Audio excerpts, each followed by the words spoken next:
We're here to talk about NFTs. NFTs are dead. So I guess we can talk about anything you want. You want to talk about NBA playoffs or politics? No, just kidding. We're going to talk about NFTs today. Anything that's going on in this space. Let's start with some intros. Arthur, do you want to go first? Yep. My name is Arthur Merabian. I'm the founder of Stock Unlocked. We take pride in educating people on cryptocurrency and the stock market in virtual reality. Hey everybody, my name is M, and I'm the founder of Wallet Chat, which is a wallet-to-wallet messaging protocol. So you can log in with your existing wallet, you can DM vitalik.if or whatever. And we also partner with the apps, so which want to integrate messaging for their existing users. Yeah, it's very cool. I know there's a XMTP is another maybe a competitor to you. How would you like compare yourself with what you're doing versus what they're doing?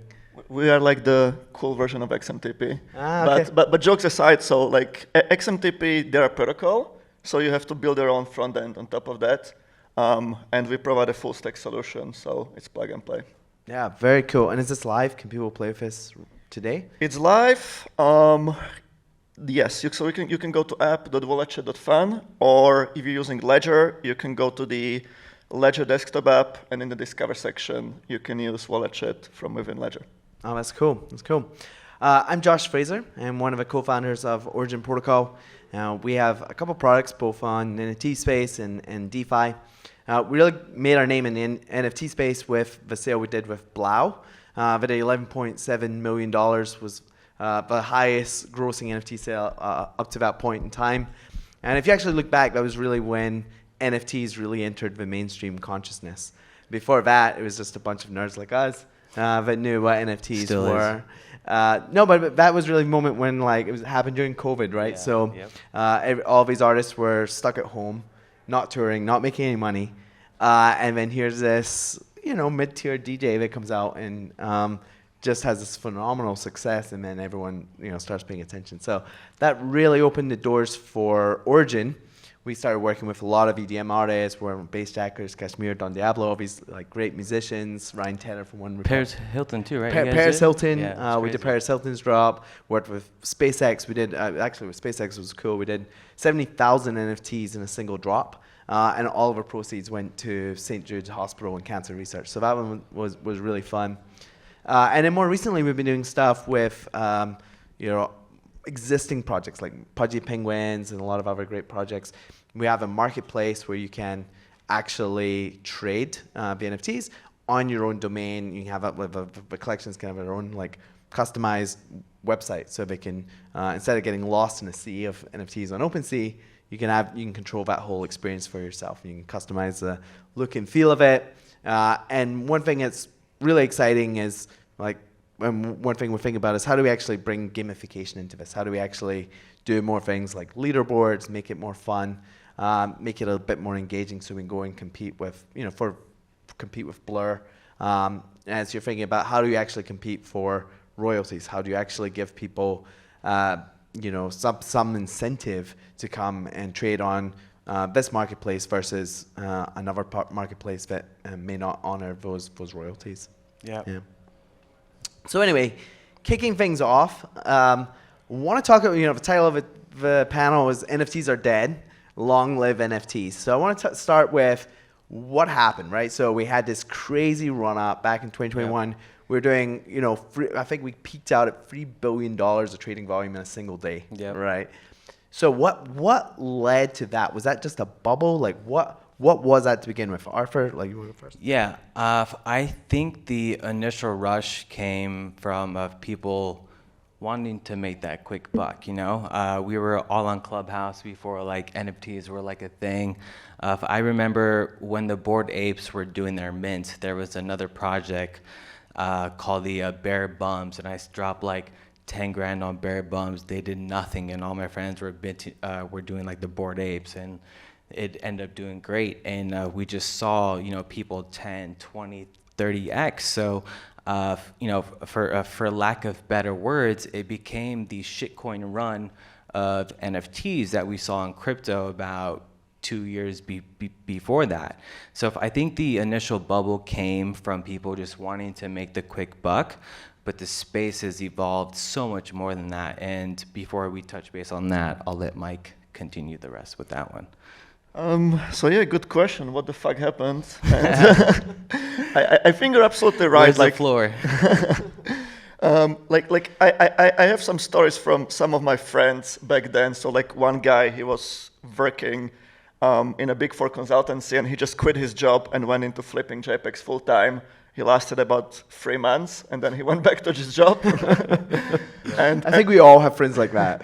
yeah, exactly. And like another one of my friends, she started like a podcast advising people how to invest and make money, and like, yeah, that finished very quickly as well. They're all AI experts now. Went from metaverse to AI was a big word now. Probably so, yeah. So was it a bubble? I mean, what's your take on it from that? So I don't think it was a bubble, because when you say bubble, it means oversaturation. So I don't think it was a bubble, because it was the first time if the whole mass media was adopting. So if I don't think it was a bubble, it was just the first time we saw so many people enter the space. Well, when so many people or volume enter the space, right, the market works in 2 ways, right? You either lose or you win. So when more and more people get into the space, because this is such a new technology and such a new venture, it's, for me, it wasn't a bubble. It was seeing more and more people adapt into the space. But of course, there's going to be people like us who are in the space before the mass adoption of it, that now, because we were in it beforehand, we were talking on stages before it was so big and popular, now it's time for us to kind of take away some of our profits. So I don't think it was a bubble. I think it was a more introduction to the mass media of the space. Yeah. How would you say the perception of NFTs has evolved over the last year among artists, collectors, traders? It's been an interesting journey, I think. Like whether it was a bubble or not, like it has gone up and it has crashed, and I think that perception is there with people outside the space. So like right now, if I mention NFT to non-NFT people, a lot of them are like, "Ooh, it's a scam," or like they don't want to touch it.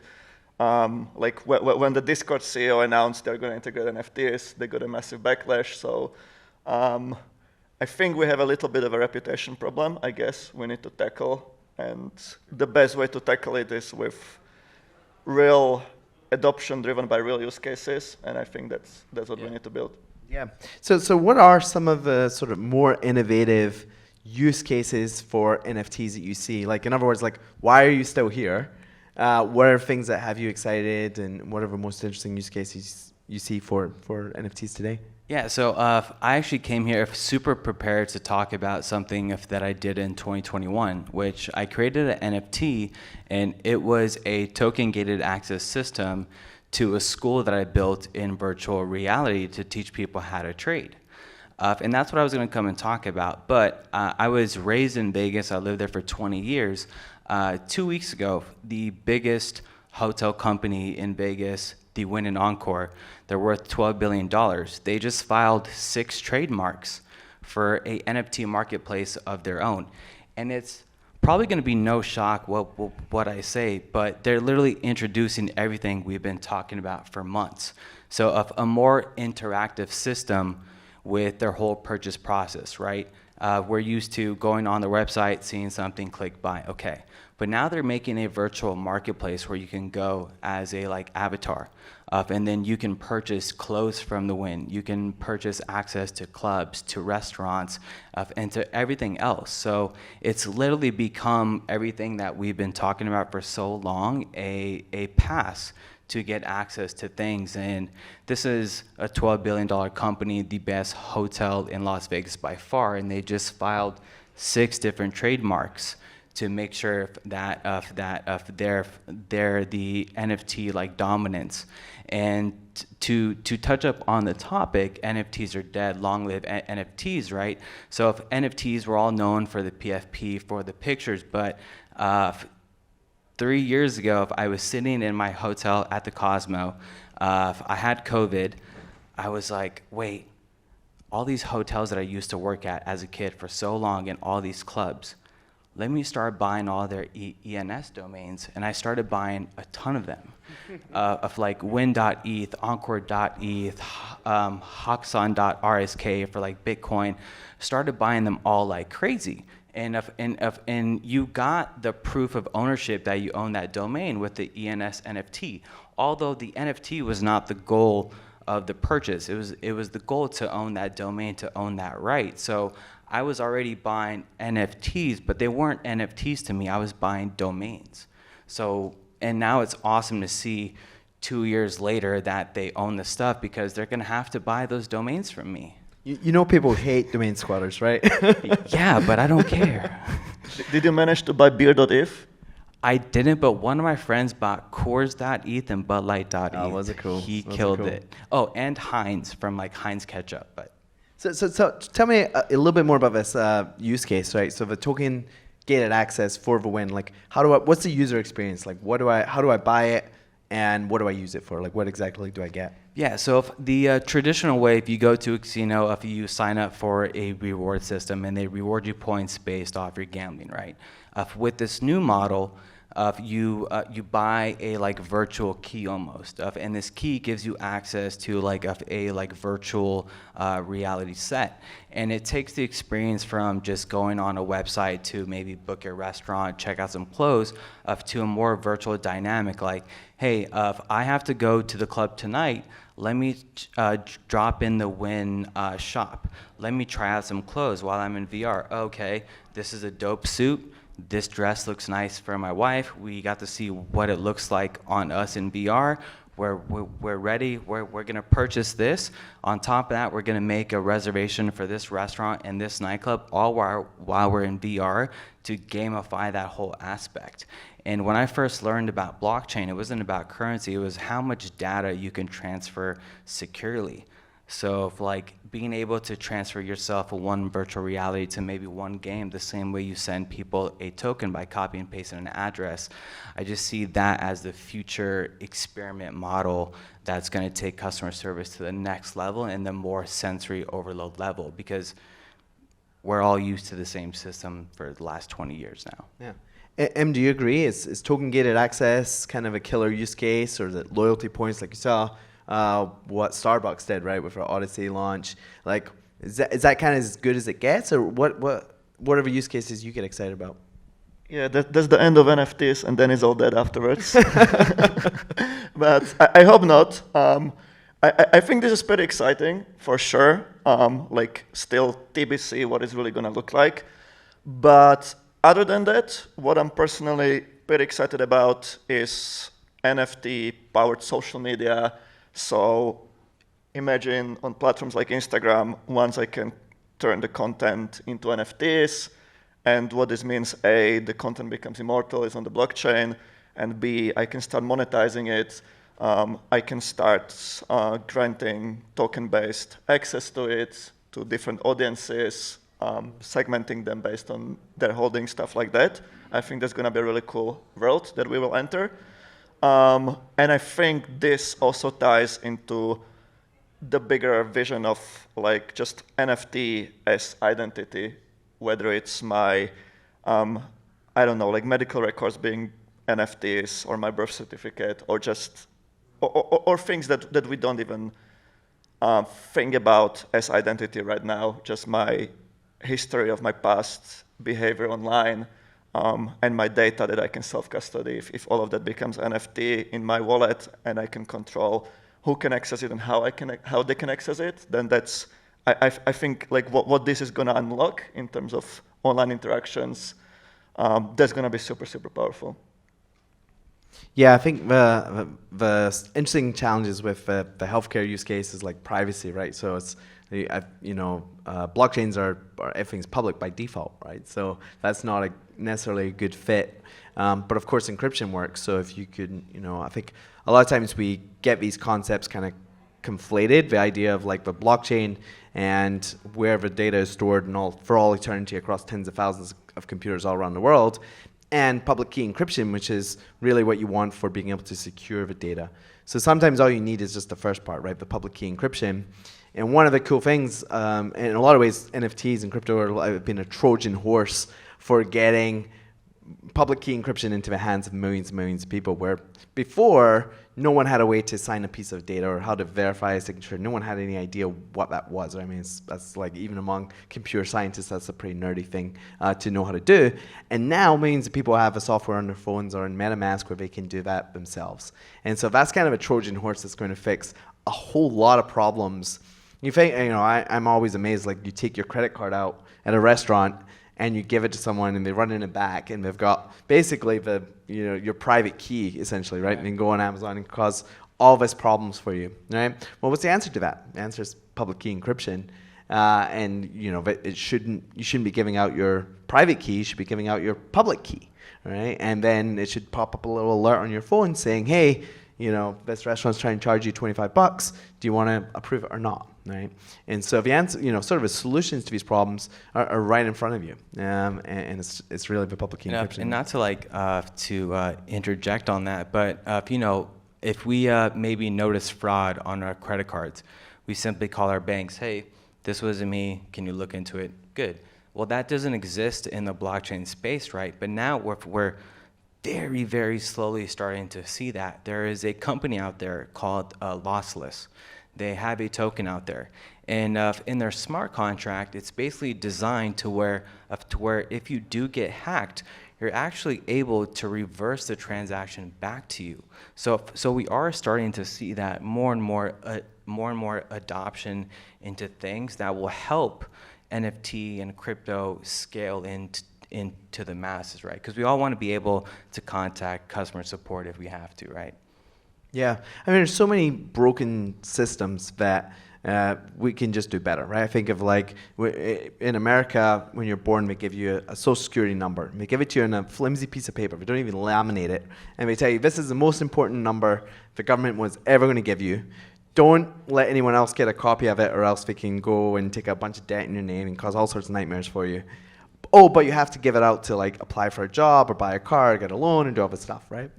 And again, it's like that. Going back to this thing of like that's your private key. You shouldn't be giving that out. You should be giving out your public key instead, and actually having this a better verification loop for that. One of it, talking about other broken systems, like buying a home, right? You have to go down with the current system. You go down to the courthouse, you have to rummage for a pile of dusty papers to see if there's any liens against the property to find out, hey, can you actually buy this property free and clear? And at Origin, we did a partnership with Roofstock, they're $1 billion company selling homes. But they have sold 2 homes now in collaboration with Origin, where they actually turned them into NFTs.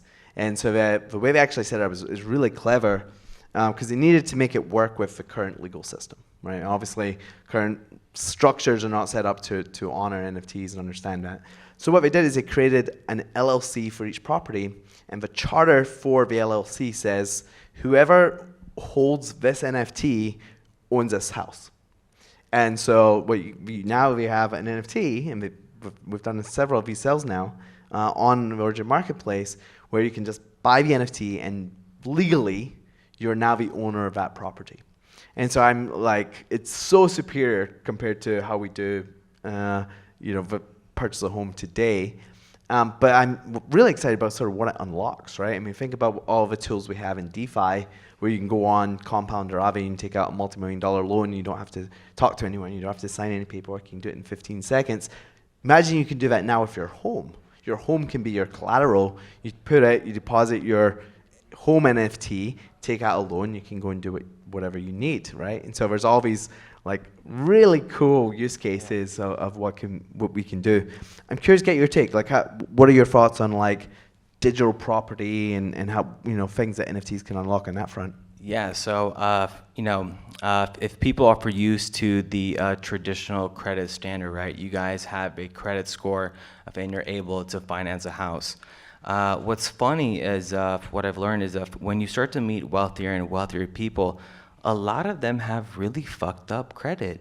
I had really fucked up credit because no one ever taught me how to like fix my credit. So, I've had friends who have like $1 million in the bank account, but can't simply finance a car or a house, but they can provide the down payment, but they're getting judged based off their credit. But if I can show you that I have these assets and I can show the value of the assets, and then I can purchase maybe that deed or that fractionalized ownership of a real estate property that I split amongst 4 friends, and it's just basing it off of what I have versus off credit or something like that. So I think it's a very powerful tool. Yeah, I think buying a home on OpenSea, that's definitely like the user experience I want. Yeah, it's very different from what you're used to if you've ever bought a home before. It's like like night and day difference. We have some problems to figure out on like how we make sure people stop losing their private keys, right? You see on Twitter all the time people being like, oh, I lost my NFTs. I don't know what happened. So we're gonna have to solve that. Again, some of the solutions are right in front of us, right? Multi-sig wallets are like a great solution for how you can do this, where you can have multiple parties who can help secure that for you, and so maybe that's the solution. I know we only have a few minutes left. I want to kind of give you a chance to just share kind of what you're excited about, whether it's in NFTs, crypto, AI. We haven't talked about AI and how that ties into all of this. Like, what are things you're excited about? Dude, to be honest, I got into NFTs for taxes, so I'm still really excited about that. If you're, if anyone here is a trader or investor, there's a really cool loophole.